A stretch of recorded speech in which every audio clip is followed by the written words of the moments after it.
Today, we're going to talk about emotional cutoffs, and not even really Oh, emotional cutoffs, because cutoffs can take a lot of different forms. mm, But Murray Bowen was a psychiatrist, and he said that when he was looking at family systems, there was one kind of interaction that was called a cutoff that, as I said, can take a lot of forms. It can be physical separation, it could be poor communication, or it could just be total estrangement. And in the US, we're seeing an increase of this kind of situation, this kind of interaction. A recent study said that about 27, it varies, 27, 29% of Americans report being cut off or having cut off at least one family member. 70% of adults 65 and older say family relationships are the most important type of relationship. Only 50% of adults 30 and younger say the same. This trend reflects changing societal norms and attitudes towards familial relationships. And there's some things that we have to keep in mind about this. One is there's a cultural shift, a move towards more individualism. So thinking about oneself, one's peace of mind, and this influences some of that decision making to cut somebody off. But I think what we have to keep in mind is that historically, some cultures have always been more individualistic. Our Latino culture doesn't have that tendency. Familismo is that concept that family is very close and involved in a lot of things that each other is doing. But I think in the US, depending on the level of acculturation, that could change. And perhaps you might still be a little more individualized. The other thing is the impact of digital culture. With the rise of digital culture, relationships are different, right? In some ways, it can amplify conflicts and result in these ruptures where people cut each other off. There are more support systems to help those who choose a low or no contact relationship. But I think what we have to keep in mind are the psychological effects of doing this. Bowen said that they can be long lasting and they can lead to things like depression and the physical impact of depression, serious physical conditions that, of course, impact overall health. So it's not always a great thing. So with that, the consideration is, are there other ways to handle that relationship that you've cut off, whether it's reconciliation or managing it the best that you can without a cutoff? And we'll talk about some of the alternatives to a full cutoff. But with all of that in mind, we're going to talk about our own experiences with cutting off somebody or observing someone cutting off someone and see where we go with that. Sound good? perfect. Very Perfect. good. All right. So the first question I have for you, and this is just a simple yes or no, and then maybe you can give a little description, is do you think there are legitimate reasons to cut somebody off? And you can go first, Mom. Well, yes, definitely there are legitimate reasons, especially or because of being a negative relationship. So, it's legitimate reason, absolutely. hmm Do you want to say more about like in what way is it a negative relationship? Is it abusive? Is it what would you say? Yes, it could be like abusive. Abusive, it doesn't have to be physical abuse, but like emotional abuse that you know what you feel and what you think is not valued by the other person, and you begin to feel bad. Like you said, it has sometimes feeling of depression, or maybe I'm doing things wrong, and you begin to question it, and that definitely is not okay if the other person is making you feel like that. Okay, okay. And Aunt Laura? I totally agree. Yes, it is a yes that it is, legitimate to do that when it's toxic to your person, when it's hurting your feelings, when diminishing you. I think we have a value, as a person, as a human being, and I think we deserve respect from anybody. Yeah, yeah. And I would say yes too. And I know I'm in a business where, I work with family systems often and the ideal goal is right to keep a family together. But I agree, if there's patterns of ongoing abuse, and like you said, Mom, it doesn't have to be physical, it could be emotional and mental as well, where it's a persistent pattern of that, in spite of you trying to work with it, gently correct the person, but it continues and it is uh, consistently making you feel bad, right? Then I think it might warrant that level. So I'll just tell you some of the common reasons that people say they cut off others. Top of the list is toxic or abusive relationships. And again, it can be physical, mental, emotional, unresolved family conflict, and what is considered betrayal. And this can be things like a parent has an affair or a parent remarries, even, because then there might be blended family systems and it feels like turning the back on the original family, right? And then the last one, which is probably something we've seen a lot of, certainly in the US post the recent elections, is value dissonance. So things like really opposite political views, strong religious views can also be a factor that creates a divide between family members and friends too, should also be included in that group, that could result in wanting to cut off somebody. So kind of, we definitely hit up on the more common reason why. Okay. So now we're going to get into the meat of the conversation. The nitty. Okay. I like that. So this question, have you ever cut off a family member or a friend? And if so, give us a little background about that, why you decided to.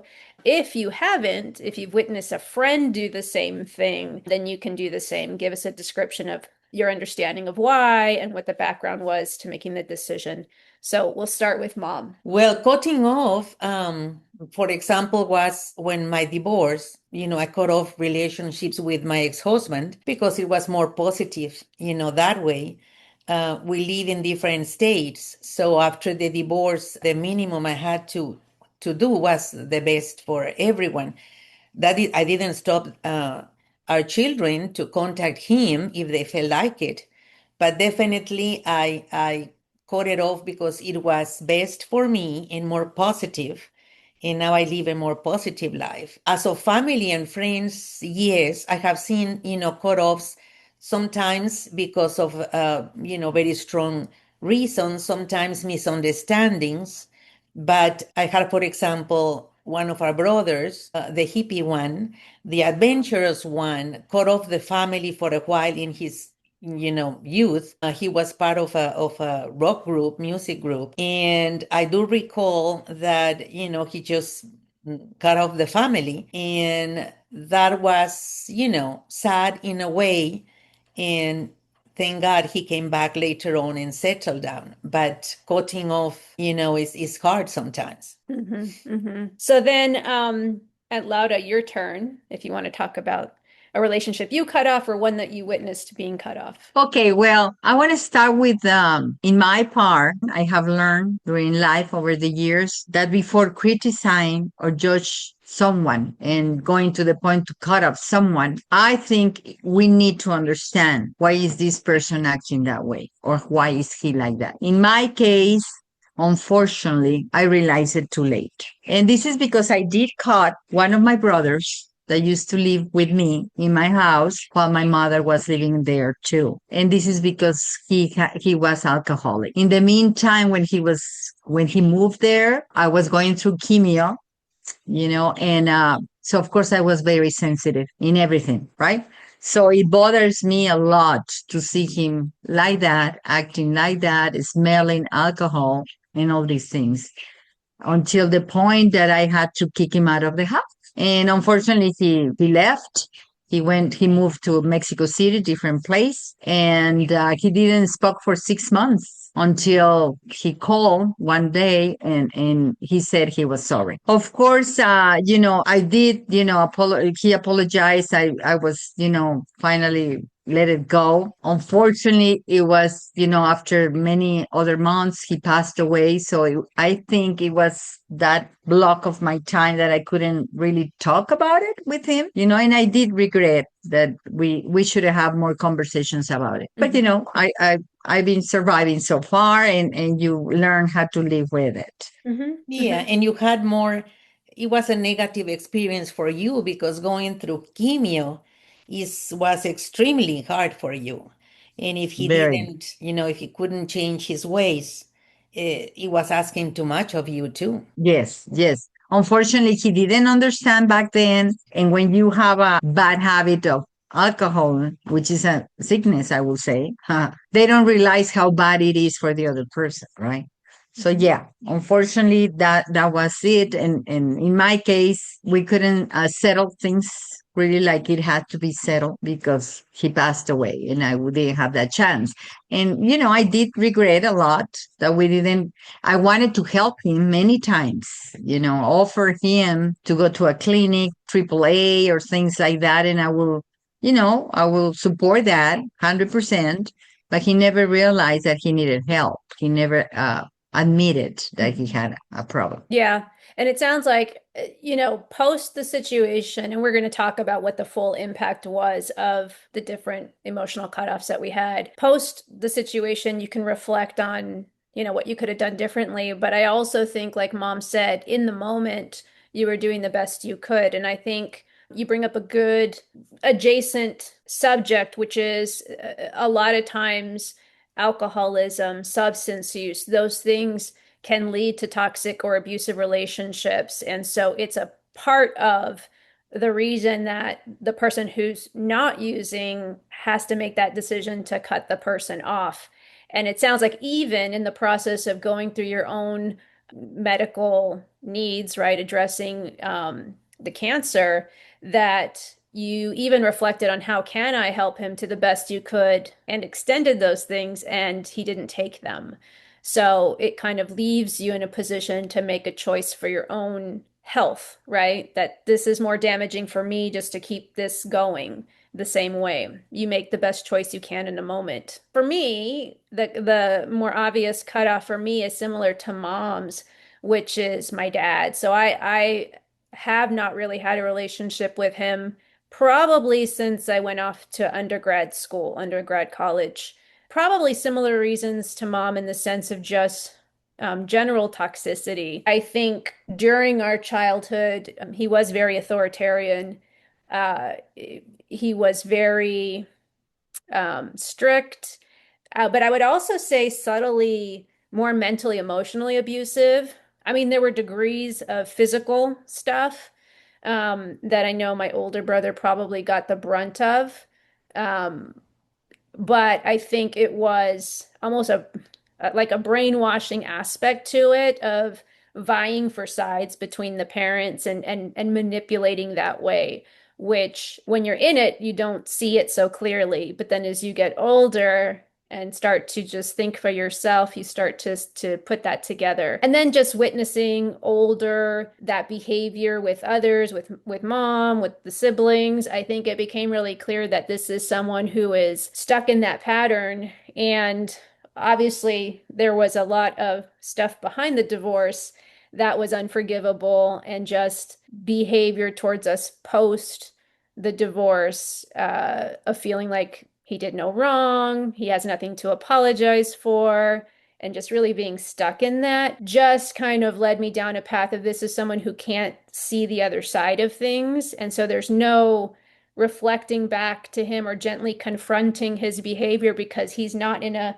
mode to really do that and to potentially change. Right. And I think that's also sort of the number one theme around these things is you can't change people. You can't, change that persistent pattern of behavior. And I think once you've gone through that and you've tried, then you realize this is just taking more of my energy and I'm putting way more energy in something that is not going to result in something different. So this is why I have to detach myself from the situation. And so I would say that's probably obvious cutoff that I've had. But now we're going to talk about the impact, the full impact of the cutoffs that we made. And I know, Aunt Lada, you started kind of talking a little bit about this, but do you want to talk a little bit more about that full impact of cutting off your brother? Well, yes, of course, I felt a different impact in my health. I was not feeling right. I mean, good in the health wise. I can notice my headaches come more often, increased. I was kind of very sad in that mood when I saw my mom. My mama used to live with me, and I saw her sad, that couldn't, because he never called during that time, and she was missing him. So I think my reaction affect not only myself, but more than that, my mother as well. And I felt a little compromised to, make my mama feel good. But I did feel bad in my health. So I said, this is the good thing the good part that I did, or the good results that I will have time for myself, and get better, because I needed to get better, of course, and I had to focus on myself. So I realized that, yes, but of course, you deeply regretted that you didn't have a chance to talk more with this person. Unfortunately, like you said, they're locked. They don't want to change. They think it's right what they're doing, and you just have to look for yourself, I would say. Yeah, I mean, definitely tough, especially living with grandma, to know that you made that conscious decision and it ultimately affected her too. And that's a tough line to walk. Like, is it better for my own health in this moment? Am I being selfish in this moment to make this decision, knowing it's going to impact her, who's older, has only so many years left, at that point had already lost a son, right? Another son. Yes, And yes, so there's that yes. feeling of like, I know what it's like as a parent to want to stay connected, but ultimately realizing your health was important at that point, and it was best for you to make that decision. Yeah, How about took you, me a Mom? time. Yeah, well, unfortunately, like in the case of Auntie Laura, seems to me there was pretty much nothing else she could do, because the impact of that cutting off ultimately helped you to concentrate on getting well, and thank God you're well now. You got out of that. I could see the impact, for example, of the other brother who left the house also for many years because of the music and the hippie and the adventures type of thing. And I could see in both my parents, our father was living then, the worry and the sadness of that decision of his. He really was his decision to cut off the family, because of course my parents couldn't really understand where he was coming from. Those were the times in the 1960s. Living away, because I got married and I left the family for a while. I mean, living somewhere else. When he returned, I was very happy. It impacted us that he returned and settled down, but I wasn't really living that. And, the impact, for example, after my divorce, it was positive for me. I know that the impact was that it was no more a family. When there is a divorce and you cut off relations like that, is not the way the family should be. But at the end, you have to consider, your well-being and not living anymore in a toxic, negative environment. But yeah, cutting off has an impact, but you have at a certain point to look for you, for your health. Yeah. And I think the weight of making the decision for a divorce is a heavy one. I don't think it's one that you took lightly either. And probably a big factor is that, right? Like, what's going to be the impact on the children and their relationship with him? And I would say that I think you were pretty neutral in that. Like, I don't think you influenced any of us one way or the other. This was pretty, well, to be honest. So when we got the divorce announcement, I was just about to head back up to school, and I actually that same day was flying out to go back up north to school. And I remember he sat us down and like very grimly said, "We have some news to tell you." And I remember my little brother was crying. I can't remember if my older brother was crying or looked sad. I was like, TikTok, everybody. I have to get to the airport. I need Come to on, go to speak up. school. To go and I need It's to continue not, know. my Yeah, life. it's quickly. not a big deal to me. Finally, thank Go, you. Can go, we go. go? Say it. I have things to do, places to go. It's not a big No wonder, surprise. no wonder you're so professional.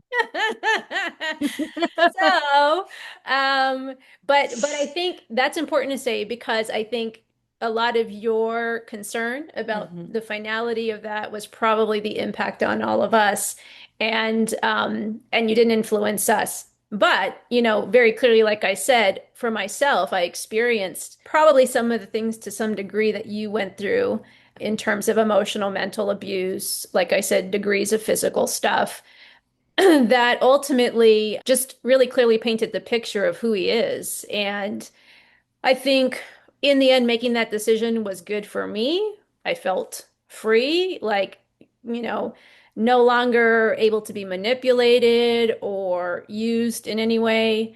And I think the tougher part was that my brothers tried to maintain a good relationship. And they became very nervous about if they happened to go visit him and had a good time. They didn't want to share that with me.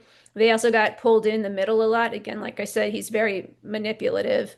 And so he would ask about me and want to know what I'm doing and what I'm working as and things like that. And they would avoid it. They would say that's not for me to tell you, which I really appreciated from them, but I always felt bad that they were pulled in the middle of that situation. And I said, tell him whatever you want to tell him. I appreciate you keeping my stuff private. He's not entitled to know what my life is like now. And then on the occasions, because obviously my younger brother hadn't graduated yet, so there were some big milestones where he was going to be there. And my thing was, I want no interaction with him. I don't want to talk to him. I don't want to do any of that. So it created some really challenging logistical situations of trying to avoid those interactions, which I felt bad for putting them through. But ultimately, they respected and they were very supportive. Ultimately, they said that's if that's good for you, we'll be behind that. That's totally understandable. So I would say that was probably the biggest sort of awkwardness of that situation. It has an impact, no two ways about it, to cut off a person. Totally, totally. But I think it's not selfish, really, if you have to look for your well being. Mhm. You try sometimes to No. hold to a relationship, to a family, or, even a friend, and keep the friendship, and you realize this is not positive anymore. You have all the right to say, this is it. Yeah. Thank you very much. Goodbye. Yeah. Nice to meet you. Goodbye. Bye bye. Uh, well, and I think you bring up a good point too, because people who are outside of the situation might say, are you sure? Is that really the best? Especially, like, I can speak for myself, friends who have good relationships with both of their parents, and they say, I don't understand this idea that you don't speak to your dad anymore. Is that something that you think will change, that you'll get over? And so a lot of times I get the question of, will you ever reconcile and like heal this cutoff? And so I don't know if that's a question you all have gotten in your friend circles, but I want to ask you the question if that ever came forward to you, like, do you ever see yourself reconciling or repairing that relationship? I'll start with you, Mom. Well, like in the example of after the divorce, your dad, absolutely no reconciliation. We have two separate ways of seeing things, believing, being, and it was so much negative experience that no, it makes no sense really Mhm. to return to something that was negative or hurtful. As for my brothers, I think we accepted them once, the one who left came back. And even our other brother that died, probably because of, the problems of alcoholism. we accepted him. It's just that we realized it was a negative influence. My brother who had the alcoholic problems and asking for monetary help. Our mother had very little money left in the bank. And but we talked to him when he talked back to us, like when he called my sister and apologized, we accepted that. But there are things that you cannot, accept. Well, and I will say this, I think it's I want to get back to the divorce piece, but I think it's interesting that after a period of time, he called you to apologize. I think perhaps, and I don't know if at that point his health was so bad he anticipated dying soon. But I almost feel it almost gives me the impression of like reflecting on personal responsibility and starting to realize like if I'm going to die soon, like I need the weight of the guilt off of me and I need to at least extend the apology to the people I hurt, which is a big piece of AA, right? You go through these different steps and one of them is to just send that apology out to the people that you know you've hurt because of your youth, right? And so I wonder for him if that was sort of his reasoning for that. But with the divorce, it's very interesting because you made a very conscious decision to say, post this divorce, we have two different lives. You do your life, I do my life. But I'll just say it's a funny thing because periodically she gets calls from him for weird things. And I'm like, why is he calling you? Right? And so You're I not in my life anymore. don't lose my number. Go We're done. away. So I You're wonder, blocked. You're blocked. block, block. So I wonder what was going through your head in those moments, like when you would get those calls. But like clearly, you've made a decision. I'm moved past this. Like, what was your thinking? Oh, yeah. Well, it would surprise me because he would call asking for something to do with, whatever, and asking about things that didn't come, to the point at the time. So I just would say, no, thank you. I'm good. We're good. I hope you all are good over there. And that's it. I wouldn't continue a conversation. It would be short, nice, and that's it. That's it. That's it. And I And think, strong. not that Strong. be strong and that you were actually very nice and even responding and answering the call because I would not. Block, block, block. Um, which is my answer. Like, I really don't see a path for reconciliation. Like, this is the way I understand it. They say forgive and forget. Like, I forgive those moments, the years of just bad experiences, but I don't forget them, right? They've impacted my life and made me who I am today for better or worse. I think there's good and bad in that. But I say the what you can do for me in lieu of trying to make a bridge is just live your life. You live your life, let me live my life, right? Because at this point, unless you're going to do some honest reflection and accountability for what you've done, then it's not going to improve because that's sort of the first step of us moving forward, which, leads me to some things people have to consider if they've cut somebody off and they're thinking like, is there a way to mend this, to heal this relationship? And some of the things to consider is, does the other person show remorse for what they've done, right? It's that personal accountability for, yes, I offended you, I hurt you, I manipulated you, any of those things. The next question to ask is, do they apologize but keep repeating the behaviors? In other words, it's not a sincere apology, right? Because it's not really changing anything. Or do you see them making effort, even if it's baby steps, towards changing the way they are with you? And then last, do they acknowledge that the behaviors that they've shown you up to now had a negative impact? Do they acknowledge that they hurt you in some way, right? They were offensive in some way. And if not, then that may result in things staying the same, right? Just keeping separate lives. There are some alternatives that people can consider if they think a split is too harsh, like cutting them off completely is harsh. You can set some boundaries that help negotiate your space together. If it's appropriate therapeutic help, if it's within the family system or within a couple, therapy can be one of those ways to try to mend through the ruptures. Differentiating of self, which means preserving your own values, the things that are important to you in the midst of being with family. So with, for example, the recent elections, there were a lot of people saying, I'm not coming to Thanksgiving, I'm not coming to Christmas because of the divide that we have, right? Because inevitably someone's going to bring up a political topic that's going to flare up, right? And upset me. So how do you negotiate being okay in that system, but knowing you believe what you believe and you can just endure the conversation, or set those boundaries. We are not talking about politics. We are not talking about XYZ. And then dialoguing without the need for resolution, like being able to speak your mind, know it'll be received, but maybe it's not going to result in a change overnight. And if you're okay with that, have that dialogue. Sometimes dialoguing with a person just gets it out, right? And just gets it out of your own system. And then sometimes a temporary pause, just saying temporarily, we need to not be involved, right? Because it's too painful for me, it's Mhm. too hurtful for me.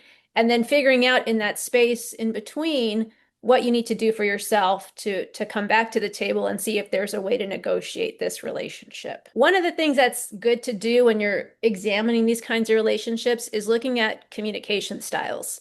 And so, we all have different communication styles. There's four primary ones. And I think next time we're going to dive a little deeper into that so we understand what each of our own communication styles is, and maybe think about the person that you've cut off in your life or had a difficult relationship with, and reflect on what communication style do they have, and are there ways to refine the way we communicate to improve relationships, which is another way to avoid cutoffs, right? I have a suggestion.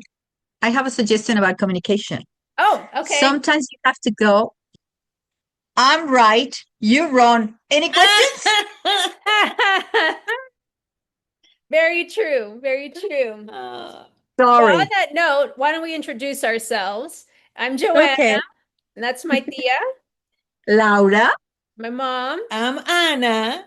and we hope that you found this conversation interesting. Maybe there were things that you heard that sound familiar to you. If they do, put those in the comments. We'd like to hear what your experiences were with those kind of situations. Did you do something differently than what we described? That also is really great to hear. If you have other thoughts about other topics we should talk about, maybe related to this, put those in the comments too. If you liked it, hit the like button and subscribe because we have a lot more coming. But on that note, we want to remind everyone, whether it's good, bad, or funny, Live it Shut up. up.